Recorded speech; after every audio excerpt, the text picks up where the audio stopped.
জামায়াত নেতা কাদের মোল্লার ফাঁসি নিয়ম বহির্ভূত অভিযোগ শিশির মনিরে। মানবতা বিরোধী অপরাধের অভিযোগে জামায়াত নেতা কাদের মোল্লার নিয়ম বহির্ভূত ফাঁসি দেওয়া হয়েছে বলে অভিযোগ এনেছেন আইনজীবী শিশির মনির। রিভিউয়ের এক সংক্ষিপ্ত রায়ে ফাঁসি কার্যকর হয়েছিল বলে অভিযোগ তার।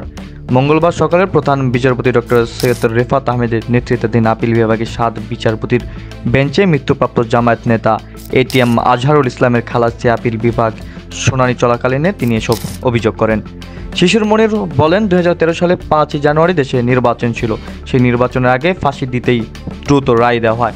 মামলার সাক্ষ্য গ্রহণ ঠিকমতো হয়নি এবং আসামি পক্ষ সাক্ষীদের ক্রস চেক করার সুযোগ পায়নি। যাদের ক্রস চেকের সুযোগ হয়েছে তাদের অনেকেরই আদালতের বক্তব্যের সাথে পুলিশের কাছে দেওয়া বক্তব্যের মিল পাওয়া যায়নি।